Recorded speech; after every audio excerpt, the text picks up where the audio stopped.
Welcome to Fireside Giants. My name is Alex with my co-host here, Anthony Rivardo. Today we got a really cool segment on the channel, grading the New York Giants draft haul, rather free agency haul, from this offseason. And I'm pretty excited to do so because they had some really phenomenal free agent pickups. Obviously, we know Kenny Golladay, Adoree Jackson, and then some ones that maybe confused us, like Devontae Booker.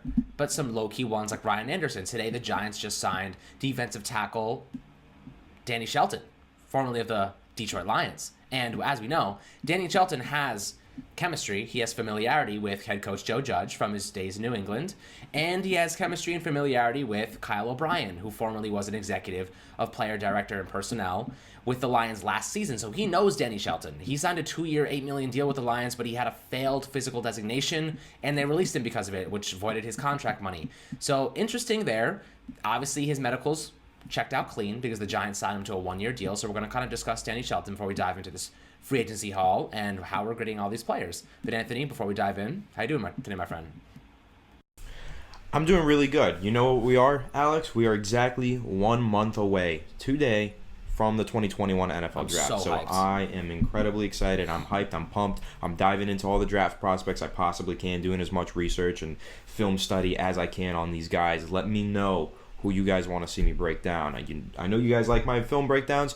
I'll do breakdowns on whoever you want. But as we start to gear towards the NFL Draft, it's time to start recapping the NFL free agency. And so what we're going to do, we're going to grade these signings that the Giants made. Now, I'm sure a lot of you know that I've been waving the pom-poms for Dave Gettleman way harder than I ever have in my entire life, especially throughout, the past few years. I have never felt this positive about the Giants and what they've done in an offseason. So I'm probably going to give out some pretty solid and pretty positive grades, and, it's still, there's a couple Dave Gettleman moves in there that I'm going to be pretty critical of, but really like what the Giants did in this free agency period. I think that they knocked it out of the park, and I'm excited to recap and break it down with you, Alex.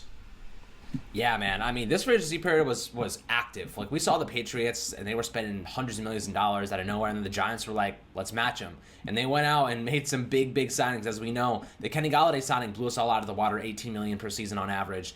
I didn't expect it to be that high. I'm sure you guys didn't, but, we broke it down. We looked at the contract numbers, and we realized, at the end of the day, when this contract expires, it'll be the final year of Daniel Jones' rookie contract. So they matched up a lot of these big deals with Daniel Jones. And if he's not the guy at the end of his 5th year, they can move on from these guys and they can go out and sign more free agents. They can go out and draft another quarterback.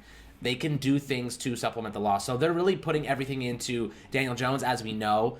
John Mara had an interview with the New York Post, and he said, I feel confident that Daniel Jones can win multiple Super Bowls. I don't see why he can't. So, that's some pretty bold words from John Mara, but I think for the most part, they're confident in him. They're obviously spending money to build around him, and the free agency class reflects that. Now it's just up to the draft and the front office to really make sure that the offensive line is somehow solved. We'll see how they manage that. But I think that's what they're going to do in the draft. Today, obviously, they signed Danny Shelton, formerly of the Lions. He played in about 40% of defensive snaps last year for the Lions, played in about 12 games. But he played a lot of special teams, or not a lot, but 23% in 2019 with Joe Judge in New England. So he has that experience with Joe, knows him well. I think, that was a big selling point for him. Last season, he recorded 1 sack, 37 tackles, 4 quarterback hits. And, he had a pretty decent year. He's not a guy that's going to collect sacks for you all the time, but he's someone that can stuff the hole. He can draw in double teams. He's a big boy, a 6'2", 345-pound man. They call him Feast Mode because he eats a lot, apparently. So that's kind of funny. And for the most part, I think he's just going to fill that role. He's a replacement for Dalvin Tomlinson, but he's not going to replace his production. And then they have Austin Johnson, who they signed too. So I think, Anthony, what are you thinking about Danny Shelton? He's been to a Super Bowl. He's won a Super Bowl. He has very good experience that he's bringing over to New York, and I think he can be a veteran voice in that locker room too. Yeah, he is the Dalvin Tomlinson replacement, but he's not going to be as good of a player as Dalvin Tomlinson is. Dalvin Tomlinson, to me, is actually one of the best nose tackles in the NFL. I don't think Danny Shelton is, but he is a solid veteran player who I like a lot.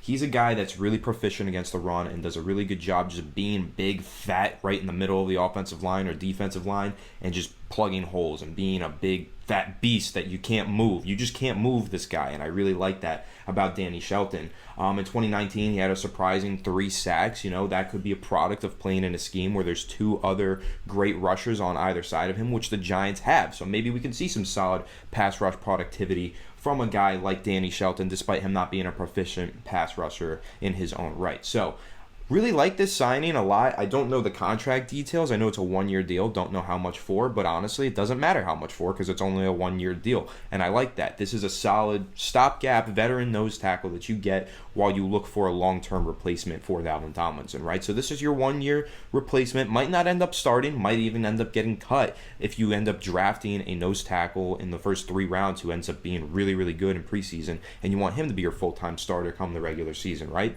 That's a possibility. But with Danny Shelton, I really like him as a player, as a veteran presence, connected to Joe Judge and Kyle O'Brien, as you mentioned. And I think that he's a solid player, solid run defender, and that's really just what you need from your nose tackle in this scheme for the Giants. I think that's really all they're looking for, a guy who can be solid, be consistent. He's got pretty consistent PFF grades all around the average to slightly above over his entirety of his career. And they're all really high run defense grades. His pass rush grades are pretty low, other than that 2019 season where it actually graded higher than his run defense grade. But for the most part, all of his grades, even back in 2016, he had a really high grade, especially for his run defending. He's just a really good run defending nose tackle, and that's exactly what the Giants needed. And I think that he's going to probably start a few games for us this season, unless we draft somebody who ends up being a beast of preseason, like I mentioned. But really like this signing. I'm sure it came cheap. This is a player that I saw on the free agency market, and I actually thought to myself, well, that guy actually kind of makes a lot of sense for the Giants now that they lost Dalvin Tomlinson. Never said it on the podcast. Wish I did, because I would look a lot smarter than I do right now. But hindsight's always 20/20. You're just going to have to take my word for it. This is a guy that I wanted the Giants to target. Very happy they ended up signing him. Think this is a really solid move for the Giants as they start to just continue to plug holes and set up this roster to compete in 2021. Yeah, I mean, I think it's probably going to be about a $1 million, a 1-year, $2 million deal, somewhere in that range. I think, pretty low money. Someone who's going to come in, he's going to be a starter for a cheaper contract, which is always beneficial. But let's jump into these grades for the free agency haul, and we'll start out with Leonard Williams because that obviously is part of it. I gave him a B, mainly because the deal was massive, 3 years, $63 million, and he really dragged us through it, man. He dragged us through the mud. And we didn't have much leverage in this situation. The Giants put themselves in a pretty bad spot when it came to signing Leonard Williams, and I think that for the most part, retaining him was a necessity, and he knew that, and he capitalized on it. But again, this contract matches up perfectly with Daniel Jones's his deal, and he had 11.5 sacks last year. I mean, he's a player that we couldn't afford to lose. His management knew it. They milked it, and that's rightfully so. Like they did a good job getting him the best deal possible. I'm not going to lie on that front, but he's a high-end pass rusher, a high-end run stopper. He's someone that you cannot replace as a 3-tech in the NFL with double-digit sacks. Those guys don't come around very often. They're very rare, especially when you're running a 3-4 defense. We needed him. We needed to keep him, and we overpaid a little bit for him. Something that we needed to do. They even took away the grievance to switch his franchise tag last year from a DT, or rather a DT to a DE, which would have made them lose a couple million. So they took away that grievance by overpaying him a little bit. So I think they actually saved themselves a bit of money. The Giants were thinking we might lose this based on 11.5 sacks last year. You can make an argument he was a defensive end. He played 3 and 5 tech a lot. So mostly I give this one a B because they didn't have much leverage, because they had to overpay a little bit. They kind of tied their own hands behind their own backs for this one, but it was a player that we needed, and I'm happy he's here, which is why it was a B and not a C or a D. Yeah, and also I'm going to say I forgot to actually give the Danny Shelton signing an official grade, so I'm going to go ahead and do that. I'm going to say, just because I'm assuming that the money's low, I think it's really solid value and pretty much a third wave of free agency to be getting a potential starting nose tackle. I'm going to give it actually an A because I think that he's a guy who's going to come in, contribute really solid reps for a low price and be a replacement starter. So, if the money's as cheap as I'm expecting it to be, I think it's just an A signing. It's just good, But that's how I'm going to feel about a lot of these cheap signings. I'm going to get into that in a little bit. But with Leonard Williams, this is one that's really interesting, right? Because we needed to retain Leonard Williams. We needed that defensive playmaker that we had last year to come back. So I'm happy that we re-signed him. I'm happy that we got him back. But absolutely, we did pay above market price. And I don't think that the Giants handled this situation with Leonard Williams that well. I think that they kind of screwed things up with the negotiations, with the leverage. They didn't really have any leverage at all. I think that, giving him the franchise tag 2 years in a row, they ended up saving. They ended up keeping him, and bringing him around and getting him back on the Giants. But I don't know, just the whole situation was kind of tricky, and I think the Giants maybe didn't navigate it the best way that they could have.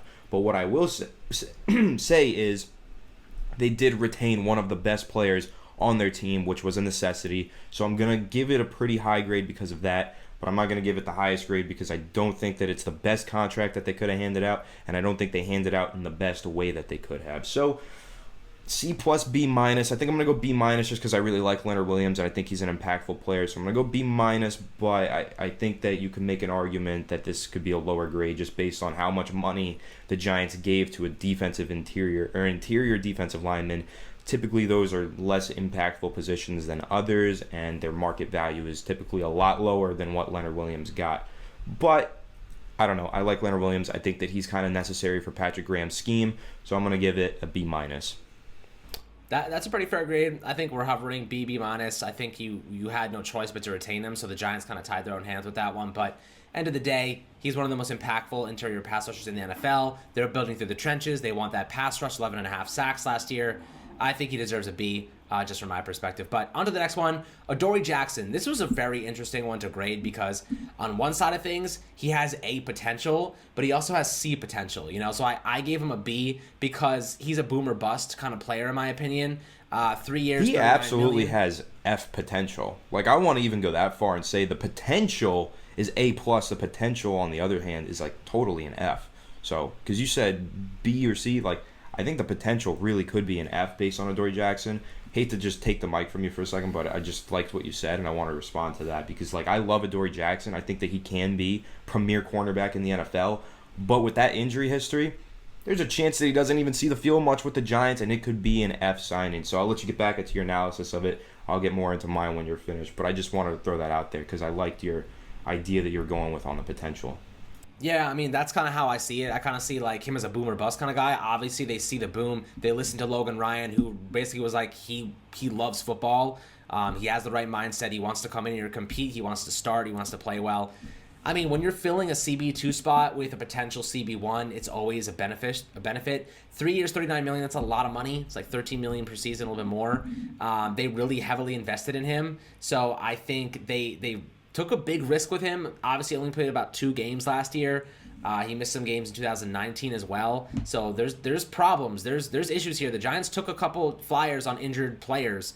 But at the end of the day, I think that the upside is elite. And the downside for me is a C for Adoree Jackson. Upside's A plus. I'm hovering in the middle at B because the money they paid him a lot of money, and they're putting a lot of faith in him to be a very, very good player.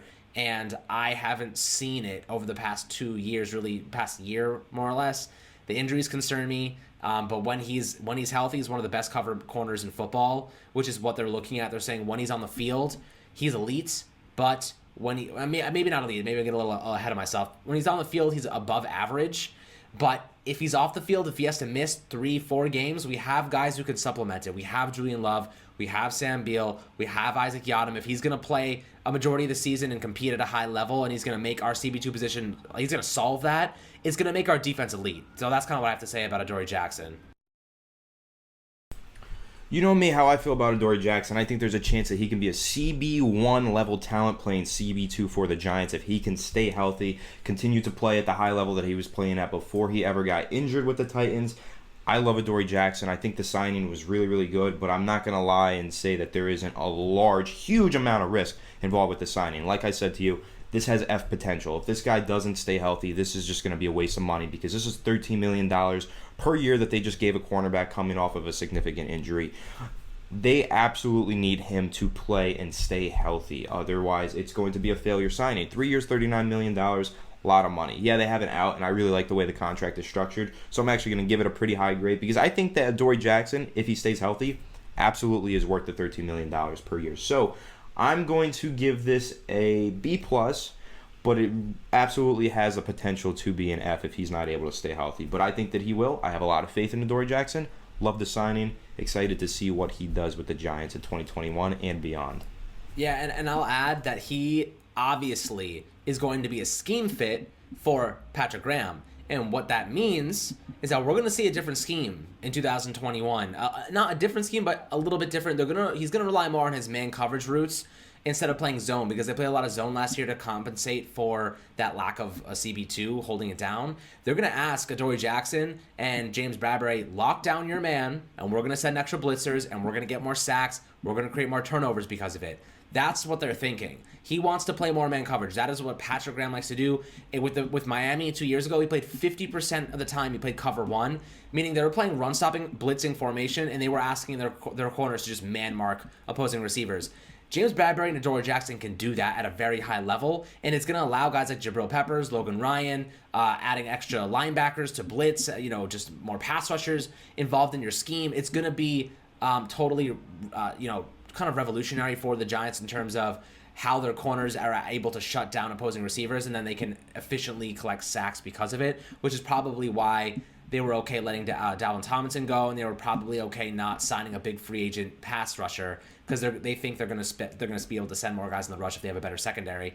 So, they're going to do interesting things here. We obviously have the triple safeties with Xavier McKinney, Logan Ryan, and Jabril Peppers, who I think could actually be absolutely unbelievable next season. We're going to see them blitzing a lot. We've Anthony did a great film review of McKinney coming out of Alabama, and we saw him blitz a lot, and he's good at it. So we'll see that more. I'm pretty excited to see how Patrick Graham actually gets creative with this scheme moving forward. But on to the next player. We have the big one, wide receiver Kenny Golladay. And I'm giving Kenny Golladay an A for one reason. The Giants had no choice here, and he fits Jason Garrett's scheme to perfection. He is a big body. He catches 50-50 balls. He is a security blanket for Daniel Jones. If you throw that ball up, there's a good chance he's coming down with it. And Daniel Jones is best when he's throwing the ball downfield. He's deadly accurate. He didn't throw a single interception when targeting receivers 20-plus yards downfield last season. Kenny Golladay is going to eat. He's going to feast next season with Daniel Jones as quarterback, in my opinion, based on the scheme. But I also think they sold him on a new scheme, a new vision for this offense that we don't know yet. This is going to be a different looking offense with Saquon coming back, John Ross, and Kenny Golladay, potentially another receiver at 11. Let's say if Jalen Waddle or whoever, Kyle Pitts, falls to 11.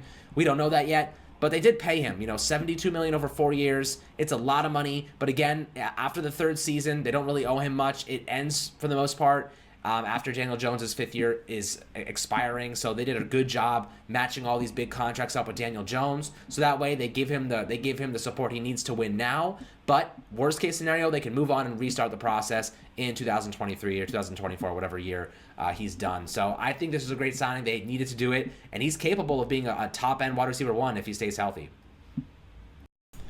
Absolutely. You know my opinion on this, Alex. This is a player that I've been saying I want the Giants to target in free agency since October. Ever since they had the rumor of the trade request at the deadline, I said, okay, I don't want them to trade for him right now, but I absolutely want them to sign him in free agency. And then they went out and did it. And it looked like they wouldn't for a second, right? But this was a signing where, the Giants might have paid above market price again. They might have overpaid Kenny Golladay, right? Look at the way the contract is structured. It's beautiful. On top of that, this was necessary. The Giants needed a number one wide receiver. Giants fans moan and complain all season long the Giants don't have a number one receiver. We desperately need to get one. Okay, well, if you wanted to wait until the NFL draft, you're just tipping your hand because the ownership already said we need to get playmakers, right? So then if we don't get any playmakers in free agency, what are we going to do with the first-round pick in 2021? Obviously, we're going to get a playmaker. Tips your hand, shows exactly what you're doing. The signing of Kenny Golladay was so important for the Giants because it opened up so many opportunities for the Giants and what they can do with the 11th overall pick in the 2021 NFL Draft. It set them up perfectly to succeed in the draft, and building through the draft is infinitely more important than building through free agency. So that's what I love about that signing. They don't have to force their hand and draft for need in 2021. I also love the fact that this is going to give Daniel Jones no excuses but to break out in 2021. The only excuse that he might have is the offensive line, right? But we're hopefully going to address that in the draft. Hopefully just second year in the scheme, it will be better anyway, right? Kenny Golladay is a player that I love. I think he's phenomenal. Perfect scheme fit. I'm also giving this an A signing. Yeah, I know they paid a lot of money, but I think that this was necessary for the Giants as they do have a window of opportunity with Daniel Jones on his rookie deal. Dave Gettleman said he doesn't believe in the window theory. He lied. He clearly made all of these moves because he believes in this window theory. This is the time for the Giants to spend money when Daniel Jones is on a rookie contract. Before we have to pay him a lot of money, Granted, it's not guaranteed that he's going to pan out and get that second contract, but you have to keep in mind the fact that he might pan out and get that second contract. So you have to prepare for that. So the Giants just did that by giving him all the tools that he needs long-term, whether he's on this rookie deal or not. So this is the window of opportunity. They had to spend this money and get this elite playmaker. They did it. I love it. I love Kenny Golladay. I think he's a phenomenal talent. Can't wait to see him dress up in a Giants uniform. Agreed. He's our guy, man. They invested in that wide receiver 1 position. They solved a big hole, and it really opens up the door. John Mara said it. We don't have to go wide receiver now. We don't have to go cornerback now. We can go best player available. We can go with whatever guy is going to be a playmaker and make an impact day one. So I'm hyped about it. I'm really excited to see what they do with this pick, and it's going to be really interesting. But next one, Kyle Rudolph, really interesting signing, came out of nowhere. He fits Jason Garrett's scheme, another guy who's going to fit that system really well. He can collect passes. He hasn't dropped a pass in over 2 years, 90 targets. Hasn't dropped a pass, guys. Hasn't dropped a pass. We know Evan Ingram dropped like 11 passes last year, was directly responsible for multiple turnovers. We say this a lot, and it's because we have to get past this, get to Kyle Rudolph, who does not drop the football. He is going to be a collector of hooks and curls and short yardage passes for Daniel Jones as a security blanket in the middle of the field. If Evan Ingram doesn't drop those passes last year, we're a playoff team. That's the difference. They're going to do creative things with Evan Ingram, I think. They're going to use him in the slot. They're going to push him down the field vertically. And they're going to ask Kyle Rudolph, you're our security blanket. You're the guy who's going to sit down in the middle of the field and get it done for us. Problem is, he has a foot injury, and they don't know the severity of it yet. He has to get surgery on it. They're saying it's very similar to Evan Ingram's. He could be out for weeks, if not months. They're saying he's going to be regular. He's going to be ready for the regular season, but it's impossible to know depending on how severe that foot injury is. They said it's Lisfranc, so who knows the timetable for return. He's also 31 years old. A little bit older than Evan Ingram. Might not heal as fast, but Anthony, what do you think about this? I give this one a B.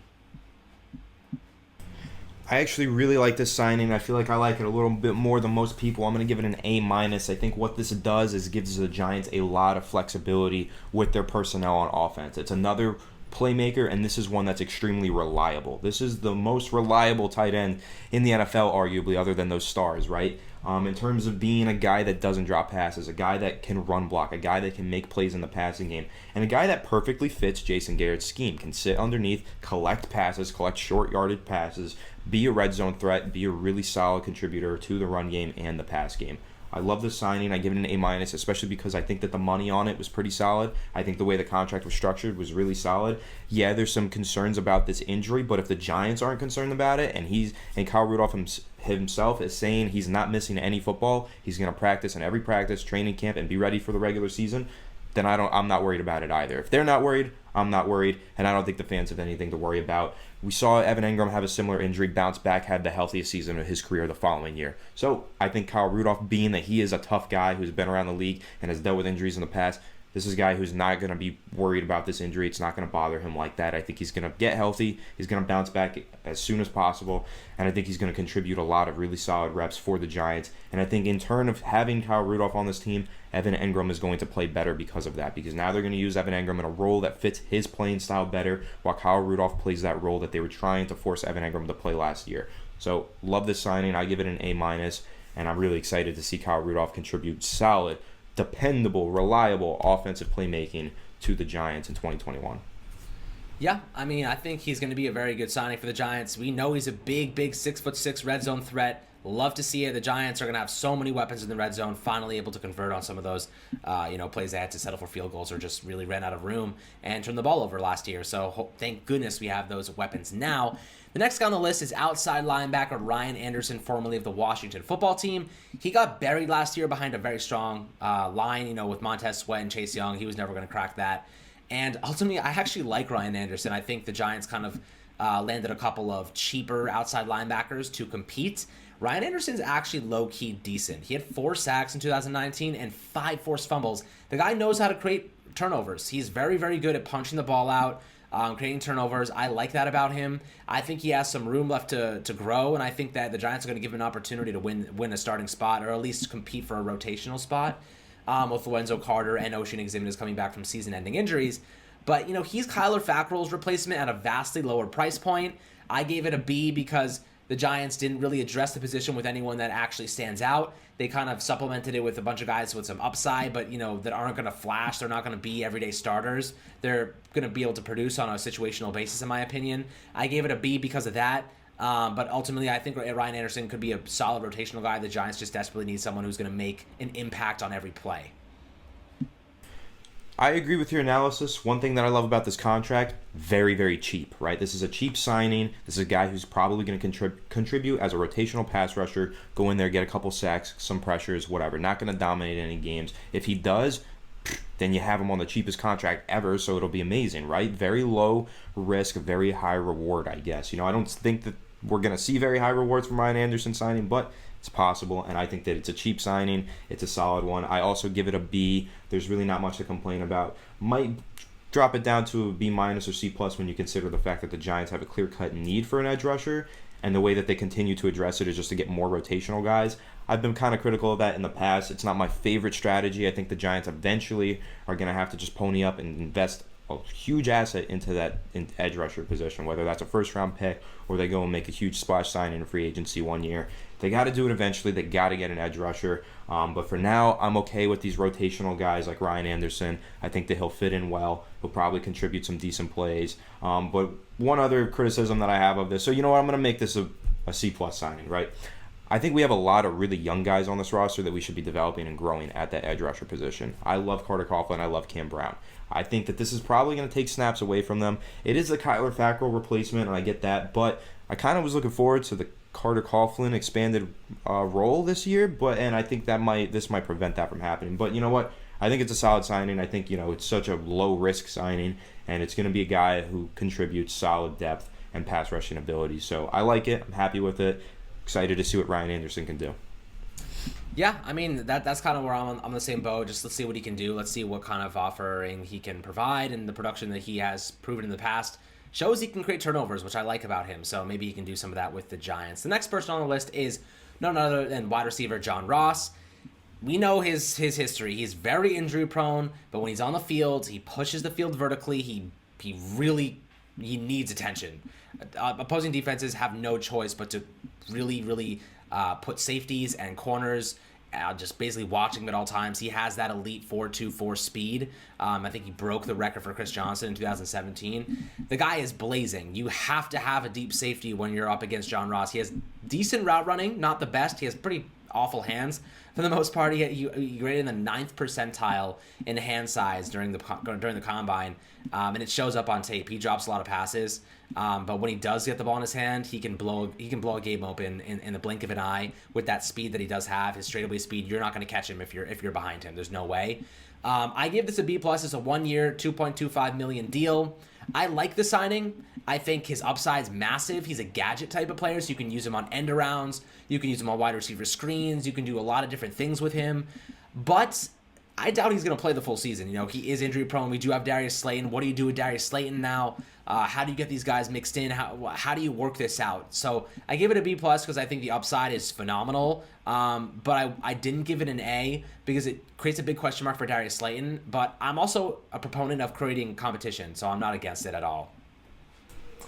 I'm going to give this signing an A because I think this is such a low risk, very high reward signing. This is a guy that could actually be really good for the Giants and really change the way that their offense operates with his vertical threat ability. I think John Ross is a player that has remained injured and has struggled to see the field. So, yeah, I wouldn't have paid him a lot of money, but the Giants didn't. They didn't pay him a lot of money. They gave him a very cheap contract. But this is a guy who's a former first-round pick who has a lot of speed, who can contribute solid reps for the Giants in case of an injury.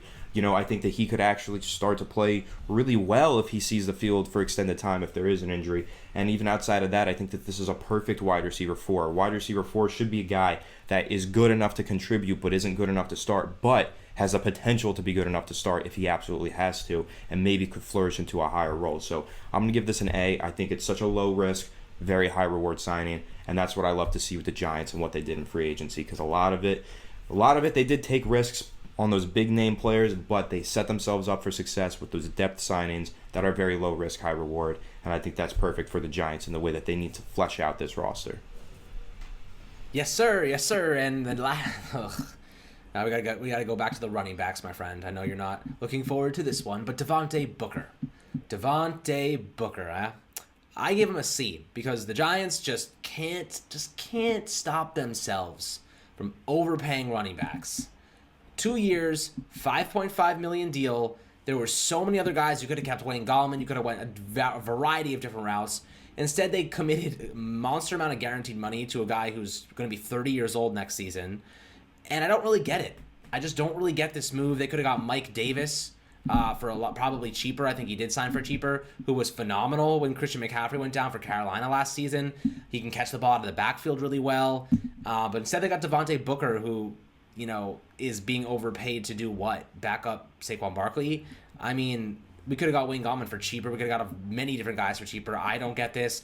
If they can't even cut him, really. If they cut him after this upcoming season, they count $1 million in dead money.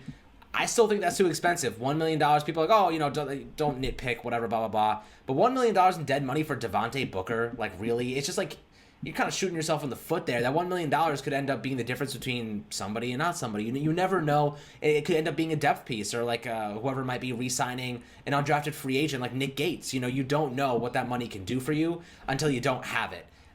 So Devontae Booker, I don't get the signing. I think they could have went cheaper with less guaranteed money. Anthony, I think you would probably agree with that. Yes, I do agree. I'm going to give this a D signing. I think that you were a little too nice, Alex.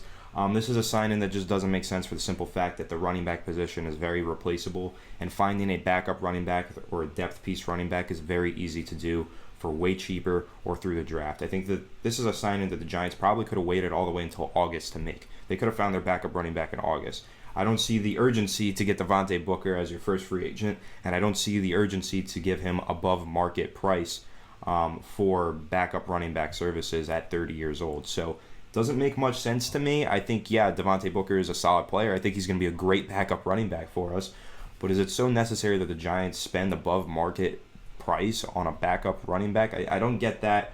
Plus, I liked Wayne Gallman. I would have rather just re-sign him for probably cheaper than what Devontae Booker got. And like I said, when you're paying above market price on a position, you have to need that position. It has to be filling a need. The Giants didn't have a severe need for a backup running back, and they never will because no one ever does have a severe need for a backup running back. Look around the league. Whenever starting running backs get injured, the backup comes in, doesn't play as well as the starter, but plays pretty damn well, right? Wayne Gallman stepped in and was pretty good. Backup running backs just are not a huge necessity. Now, a backup quarterback, that's different. A lot of teams like to get insurance and spend a lot of money on a backup quarterback. Look at the Cowboys. They almost saved their season by signing Andy Dalton. He actually played pretty well. They just had a pretty terrible defense on that team, and he had to do a lot more than he should have been asked to. So that's a position where you spend a lot on a backup. I don't think that with running back is very replaceable. That's pretty much my gist on that, or my spiel on that. The gist of it is I don't see the value in paying above market price for a backup running back.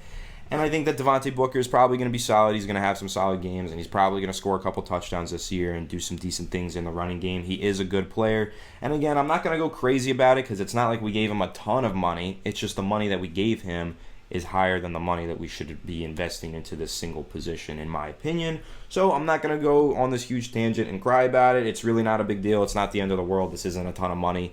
It really isn't. And, this is money that, could have been reinvested elsewhere, but where? I just would prefer that this money that's going to a depth piece goes to a more important position and adds more depth to a position where you need depth. You don't really need a lot of depth in your backfield, in my opinion. That's just me. So that's why I'm going to give it a D. I'm not giving it an F because I think he's a solid player and he's going to contribute. But it's a D because I just don't understand the logic behind putting this much money into one position that's very replaceable. So that's my spiel on it. But I'm excited to see Devontae Booker in a Giants uniform. Anyone who puts on the Giants helmet, I want to watch them succeed. Hopefully Devontae Booker proves me wrong and ends up being the greatest backup running back of all time, if that's even a thing. Go Devontae Booker, go Giants. Just not a fan of the contract. The greatest backup running back of all time. You heard it here first, folks. Whatever that is, exactly. The next player, formerly a Lion, another guy that Kyle O'Brien probably recommended to the Giants to replace David Mayo. They also retained Devontae Downs for whatever reason, probably just a camp body at this point. But Reggie Ragland from Detroit. I like this sign. I give it a B+ because it's a veteran minimum deal. They have familiarity with him, and he's essentially David Mayo. He is Blake Martinez's backup. Some people think he's going to end up starting next to Blake Martinez. I don't think so. We need someone who can cover, and he is not that refined in that category. He much had a terrible season last year for the most part, but he's capable of filling our needs. I think that, when you have good coaching, Detroit, skeptical at best. When you have good coaching like the Giants do on defense specifically, guys like Reggie Ragland can thrive. They can grow and develop. He's an Alabama guy. Obviously Joe Judge has ties with Nick Saban, so he knows what he's getting in Reggie Ragland. He's a very physical guy, really good run stopper when he's playing well. I gave this one a B+ because it was just a minimum deal, and I think he's a good backup for Blake. I agree. I think he's a really good backup for Blake. I think, Blake Martinez, if he ever gets injured, he did get injured last season, missed a game, right? So if he ever gets injured, I think Reggie Ragland is a guy that goes in there and plays the Blake Martinez role. I don't think that he's actually the starter next to Blake Martinez. I think Tay Crowder plays that better because he has more athleticism and pass coverage ability, and I think that's what you need from that second linebacker in the Patrick Graham scheme. So I don't think Reggie Ragland goes out there and starts because he doesn't have that pass coverage ability, and I think Tay Crowder has more athleticism and upside. So I think Tay Crowder continues to be LB2, but the backup for LB1 has to have a similar playing style so that if he gets injured, this guy goes in there and plays the same role as him. That's what Reggie Ragland can do. I think that he plays that pretty solidly, so I'm going to give it an A-. It's nothing to write home about, nothing to blow you away, but it's very cheap, and it's a solid replacement, solid depth piece. Really will fit in well if, God forbid, Blake Martinez does get injured and miss time. Reggie Ragland could go in there, play his role, at least to a replacement level. Yeah, I think that's exactly where my head's at too. The next one on the list is defensive lineman Austin Johnson.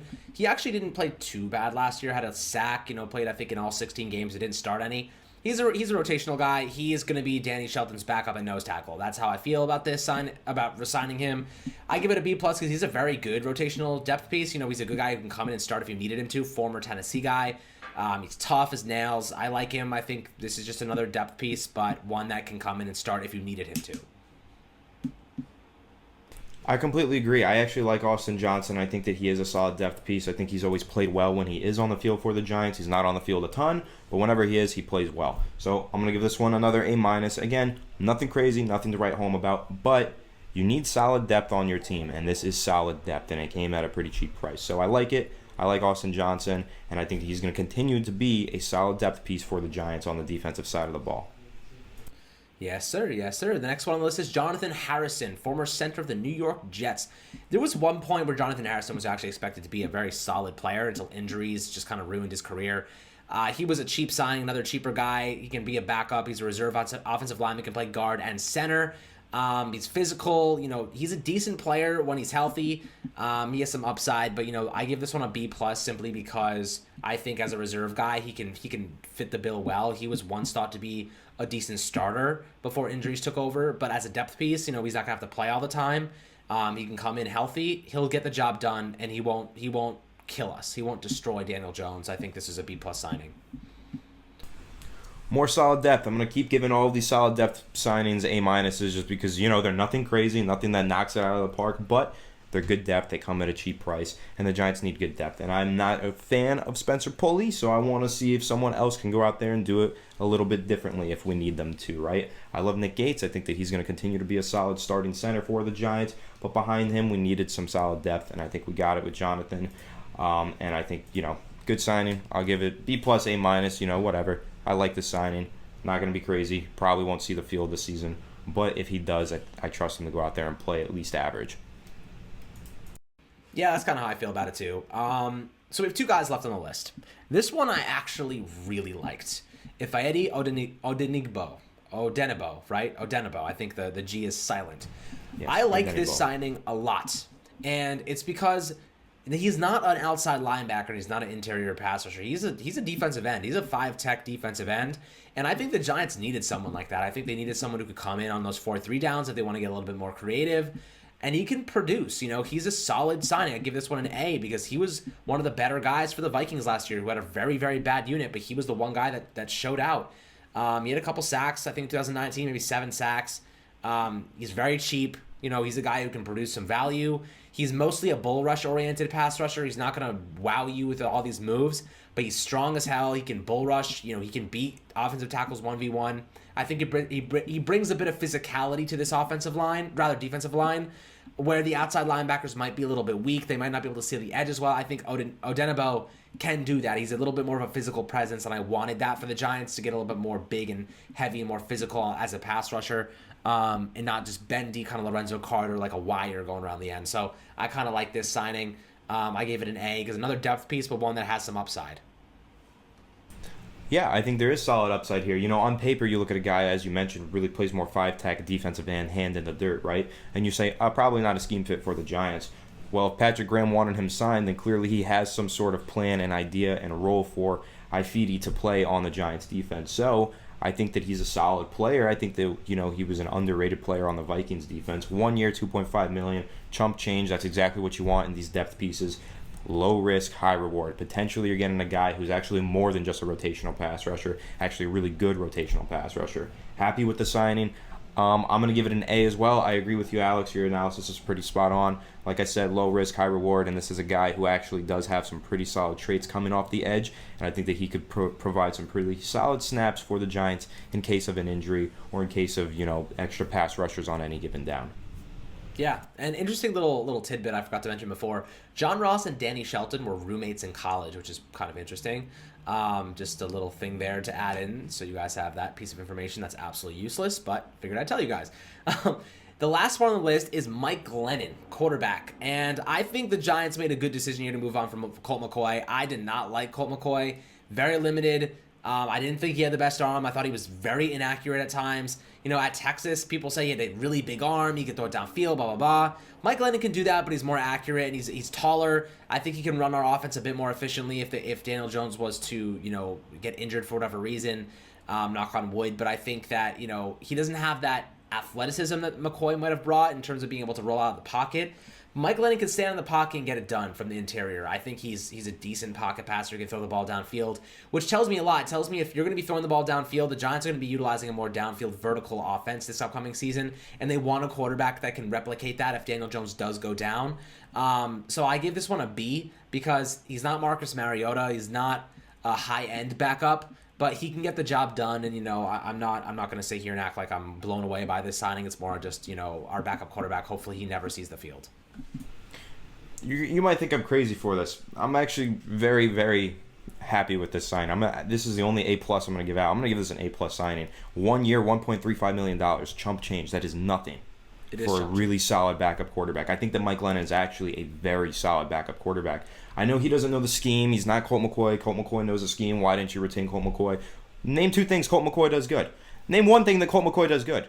Colt McCoy is not good, okay? Mike Glennon is actually a solid player who, when needed to, started and contributed really solid games in the past as a backup. I think that he's one of the better backups in the NFL, and he came at a very, very low, cheap price. I think it's a perfect signing for the Giants. I don't think that, I don't think it's crazy to believe that maybe the Giants will take a chance on a late round quarterback just to see if there's some guy that they can develop as a long-term backup, or if they even go later on this offseason sign another cheap guy. I don't, but we needed a backup quarterback. We needed a guy who was better than Colt McCoy.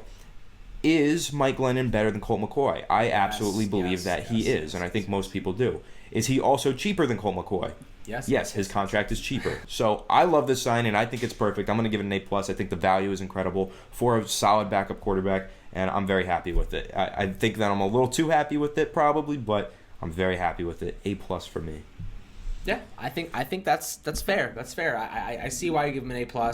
I just give it a B because it's a backup quarterback. I hope to God he never sees the field ever. I hope he doesn't even sniff it. I hope he doesn't even Me too, but the thing is, I feel a little more confident in him seeing the field than I did whenever I heard that Colt McCoy was about to hit the field. I feel a little more confident with the Mike Glennon. That's a fact. So that's fair. That's fair. I'll give you that. But at the end of the day, hopefully Daniel Jones doesn't get injured and he's Iron Man, Eli Manning-esque for the rest of his career, because I don't want to see Mike. I don't care how decent Mike Glennon is as a backup. I don't want to see him on the field. I don't want to see him looking at the field. I don't want to see him smelling the field. I don't want to see him watching it on TV. I want him to be home in his freaking boxers, enjoying a beer, watching, Trailer Park Boys or something, not playing football for the New York Giants. I want Daniel Jones to be 100% healthy all the time. But guys, that was the major free agency haul for the Giants. Graded out all of them. Please let us know how you grade these. Drop it in the comment section below. I'll leave a list in the description so you can copy and paste it and then add your grades to them. Make it a little bit easier for you guys. And I think you guys might agree with us on this, on some of these. You know, Anthony and I had some different grades for this in terms of just upside and you know, value. But I think for the most part, we were happy. B plus for me is good. I'm kind of a tough grader, just because the Giants haven't proved to me that they're a great team yet. These free agent signings, while they look good, they don't, you know, until we see it on the field, I'm not going to give them an A, you know what I mean? Except for Kenny Golladay, who I think was a necessity. And wide receiver ones don't hit the market very often, so I think that was a big thing. When you have wide receiver one hit the market, you go in for them. You get a secured player who's going to offer you production immediately. So I liked that about him. But for the most part, guys, I really hope you guys enjoyed this video. Make sure to subscribe below on YouTube and turn on your notifications for iTunes and Apple and Spotify. As always, guys, thank you so much. And Anthony, any last words from you? I want to grade the whole class. I'm going to give it an A-. I think Gettleman did a great job, and I want to continue waving the pom-poms for him. Very excited with what the Giants did this offseason. Going to give the class in its entirety an A-. Awesome. Okay, I'm giving it a B+, so we're pretty close there. Make sure to follow our TikTok. Just started Fireside Giants. Go look it up. Fireside Giants. That's the username. Been posting every day. It's actually super cool. Some Micah Parsons videos, some daily updates to you guys, anything that's going on. Hope you guys enjoy that. Make sure to follow because I'm going to be posting stuff regularly and some really unique content there that I won't be posting on other platforms. So I think that's pretty cool from us as well. But I hope you guys had an awesome weekend. Enjoy the rest of your week. We will catch you guys on the next video.